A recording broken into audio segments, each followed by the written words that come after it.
नमस्कार, एक न्यूज़ 24 देख रहे हैं आप और मैं हूं आपके साथ तान्या सिंह। देखिए, बिहार में चौकीदार दफादार से जुड़ा मामला वो धीरे धीरे एक जटिल और गंभीर मुद्दा बनता जा रहा है। यह मामला न केवल सरकार की नीतियों की सच्चाई को उजागर कर रहा है, बल्कि ये भी दिखा रहा है कि नेताओं के वादे किस हद तक खोखले साबित हो सकते हैं।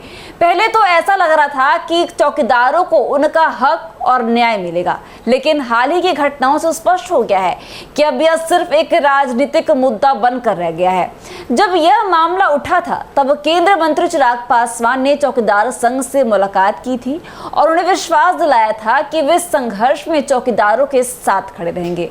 उन्होंने ये भी कहा था कि चौकीदारों को न्याय दिलाने के लिए वे हर संभव प्रयास करेंगे और ये भी भरोसा दिलाया था कि केंद्र सरकार इस दिशा में सकारात्मक कदम उठाएगी। उस समय यह बयान चौकीदारों में एक नई उम्मीद की किरण बनाकर उभरा था और लोगों को लगा था कि शायद अब उनका दर्द कोई सुनने वाला है। लेकिन जैसे जैसे समय बीतता गया, चिराग पासवान ने इस मामले में कोई भी ठोस कार्रवाई नहीं की और अब वे पूरी तरह से चुप्पी साधे बैठे हैं। उनकी यह चुप्पी चौकीदारों और जनता को यह सोचने पर मजबूर कर रही है कि कहीं यह सब एक राजनीतिक स्टंट तो नहीं था।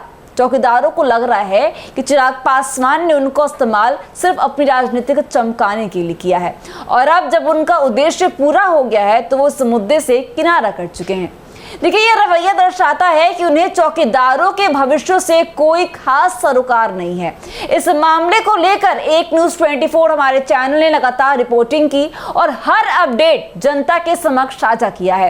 सोशल मीडिया के माध्यम से भी चौकीदार दफादार से जुड़ी खबरें जनता तक पहुंचाई गई है और चैनल को लोगों से जो प्रतिक्रियाएं मिली हैं उनमें चौकीदारों का गुस्सा साफ दिखाई दे रहा है।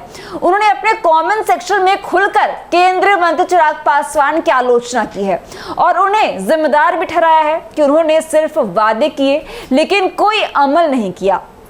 चौकीदार संघ ने यहां तक कह दिया है कि अब उन्हें किसी भी नेता पर भरोसा नहीं है और क्योंकि हर बार उनके साथ छलावाही हुआ है।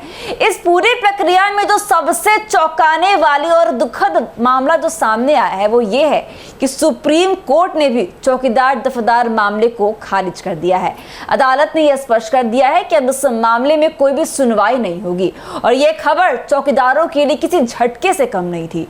उन्हें उम्मीद थी कि न्यायपालिका कम से कम उनकी बात सुनेगी और उन्हें राहत प्रदान करेगी, लेकिन जब देश की सबसे बड़ी अदालत ने भी इस पर कोई सुनवाई से इनकार कर दिया है तो उनकी उम्मीदों पर पूरी तरह से पानी फिर गया है और कहीं ना कहीं उनकी उम्मीद टूटती हुई नजर आ रही है।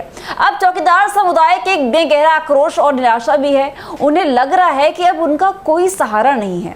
वे सरकार से लेकर न्यायपालिका तक हर दरवाजे पर गुहार लगा चुके हैं, लेकिन हर बार उन्हें निराशा ही साथ लगी है।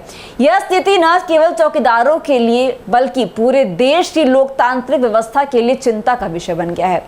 अगर देश का आम वर्ग अपनी बात किसी भी मंच पर नहीं रख सकता है तो उसकी आवाज को हर जगह दबा दिया जाता है, तो यह लोकतंत्र के लिए खतरे की घंटी भी साबित हो रही है।